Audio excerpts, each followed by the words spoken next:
Okay, this is part 2 of week 5's lecture on semantics. I'm gonna pop my screen back up here. Hold on, where did my thing go? Oh, crap.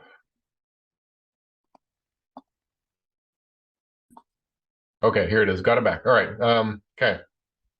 Right. So week 2, part 2, week 5's lecture on semantics. So this is part 2. We're looking at thematic roles, also known as semantic roles. So before we begin, let's recall something we talked about last week. Grammatical relations or grammatical roles. So grammatical relations describe the ways in which arguments relate to the predicate, depending on the predicate. So depending on the predicate, I'll need one of these things, right? Subject, direct object, indirect object, and obliques, right? Which aren't strictly needed by the predicate. So these are useful, right? But they have limitations. So let's illustrate that. So here we have a very basic transitive sentence. I ate the cake. Ate is our predicate.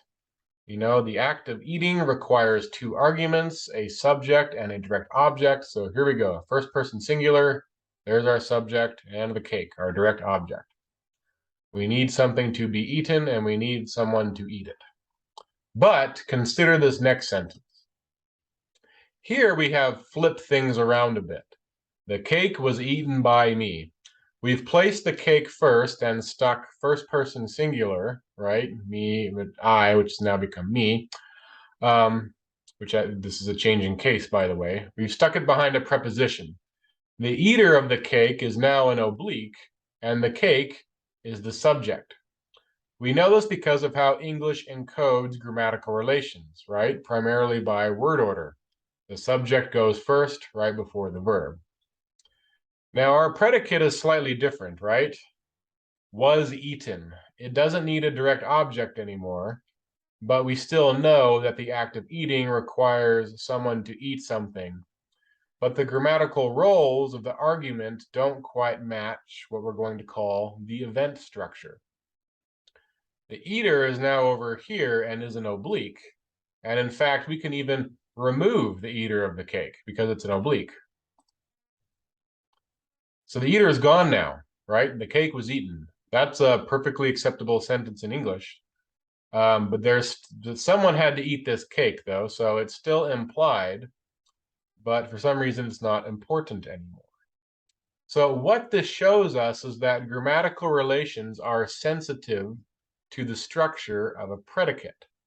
You can't always predict what the grammatical roles the arguments may have based on the meaning of the predicate alone, right? So eat, right? We think, okay, eat, that requires an eater and something to be eaten, but we can get sentences like this, the cake was eaten, when there's no eater present, right?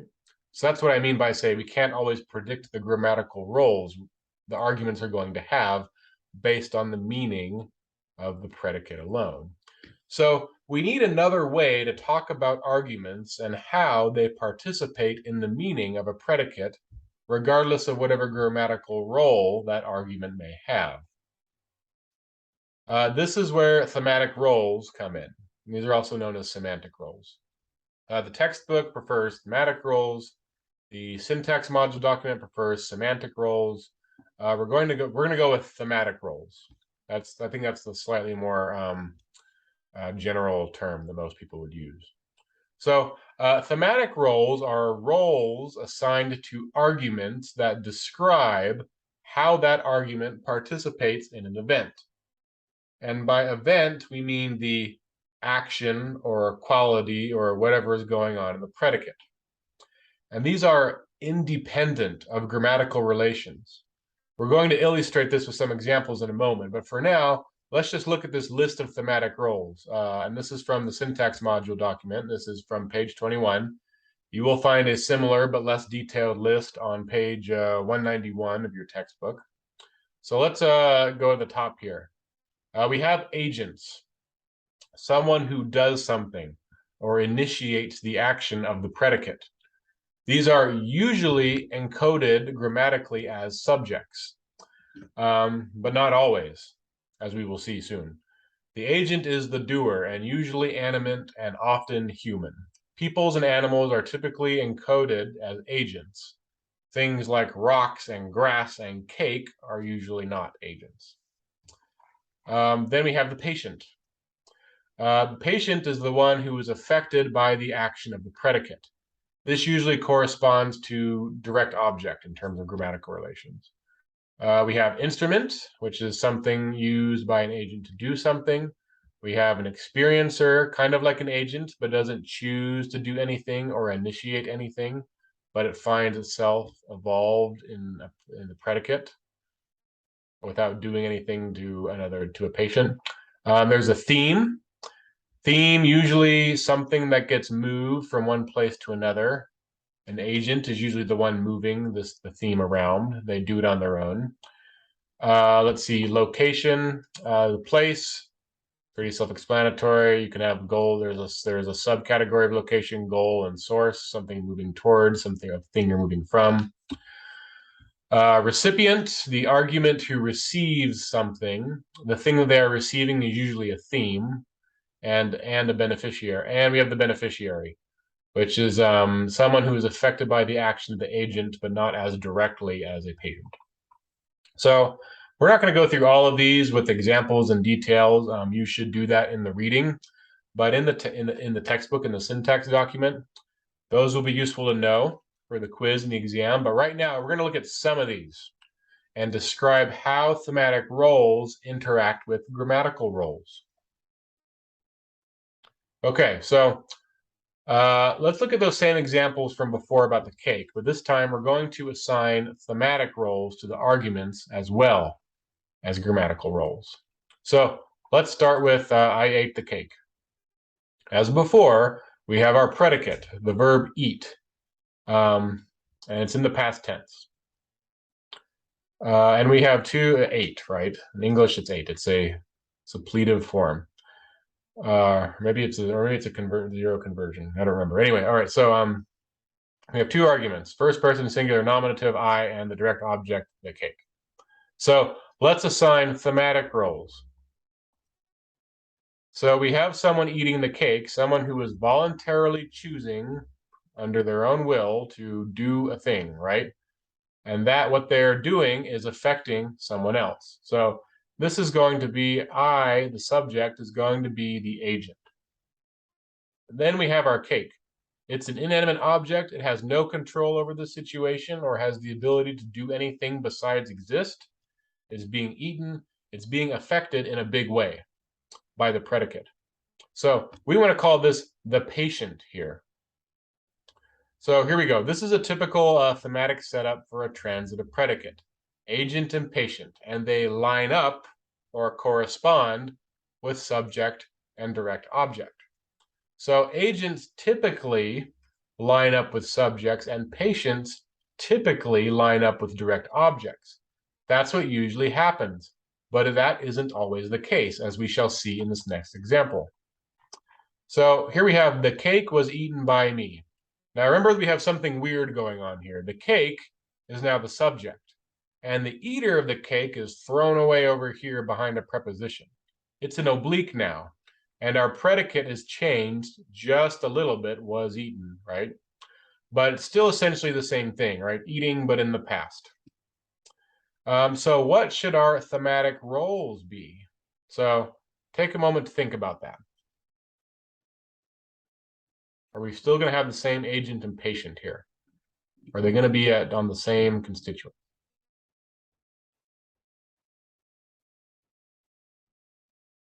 Okay, you've thought about this for a moment. So as it turns out, the thematic roles are exactly the same.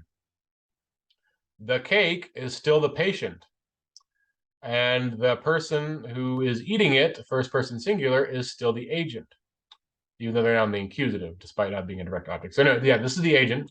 So the thematic roles didn't change, even though we smushed the sentence around and changed it up on the syntactic level.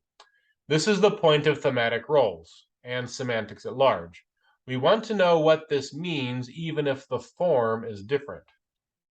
Now, for the most part, it means the same thing. The essential meaning is still there. I ate the cake. That's still happening in this sentence, in both sentences, but there is one different in terms of meaning. There is a slight change in the meaning between this one and this one. We're going to answer that question in part 3 of this lecture, so keep this in the back of your mind for now. But now let's look at another example with some more arguments. I ate the cake with a fork. So again, I is a subject, ate is the predicate in the form of a verb that requires 2 arguments. The cake is the direct object, and I is again, the subject. Now we've got an extra argument over here tucked behind a preposition. And it's because of that preposition, we know that it is an oblique argument, a non-necessary, not strictly necessary argument.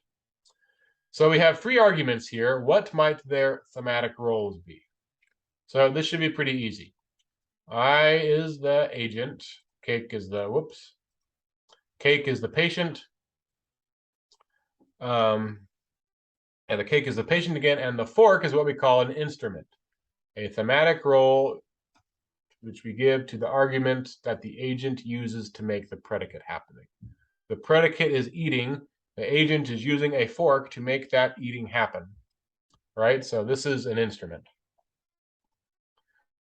All right, so before we wrap up part 2, let's glance at some more examples with some thematic roles we haven't looked at yet. This is from the syntax module, page 22. So here in 25a, we have an experiencer and a theme. This is interesting because, syntactically speaking, this is a pretty normal transitive sentence. 2 arguments. We have a subject and a direct object. And here they just have it as object, but it's a direct object, right? And we have a transitive predicate. We have a hearer, right, and something that is heard, John and the noise. But notice that it's experiencer and theme. It's not agent and patient, even though this is transitive and we have a subject and direct object. Why? Why is this the case? Well, the answer lies in the predicate here, to hear. Hearing doesn't require any volition on the part of the hearer. You hear things, noises occur around you, and you hear them whether you want to or not. You can't really choose to not hear something unless you cover your ears or mentally do like a super defocus or something, right? But it takes effort to not hear something that is happening within your audible range or whatever.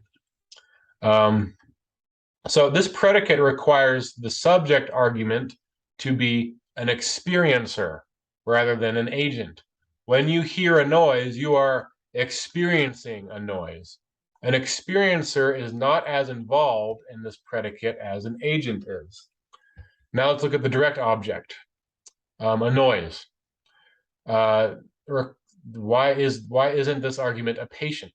So recall that a patient needs to be seriously affected or undergo a change of state as a result of the predicate as enacted by the agent.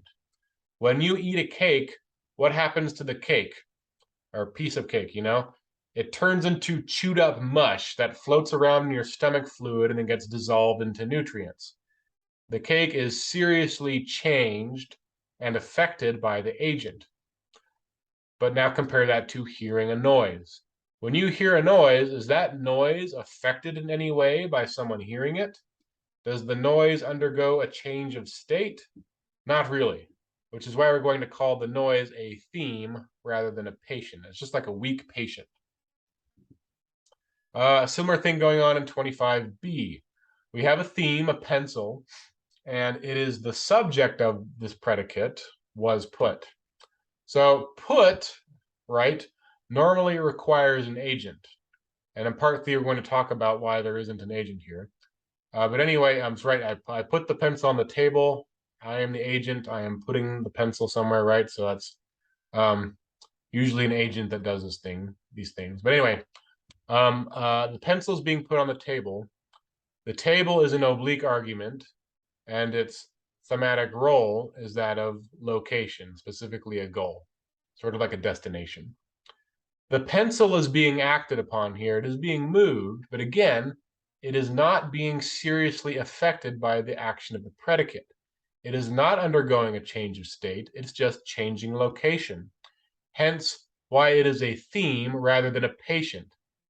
That is also true of the pencil argument in C. And the same thing with the necklace going on over here in D and E. And F, right? The pencil is a direct object, or an object, right? The necklace is an object, direct object and an indirect object in these sentences over here. But it's always a theme. It's just being given to someone.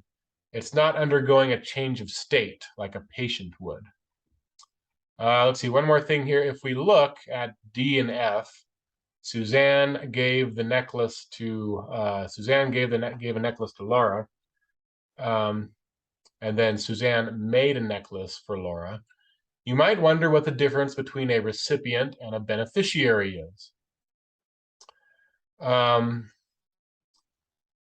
In D, Laura, an oblique argument, is receiving a theme. Something is being given to her. She is a recipient.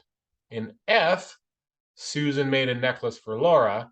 The predicate made does not automatically entail that Laura actually has received the necklace yet, only that Suzanne has made one for her.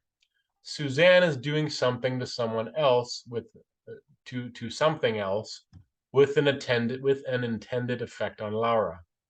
Something is being done for someone, right? And that's what makes this a beneficiary. And I should note that the beneficiary doesn't always necessarily benefit in that it's a positive outcome.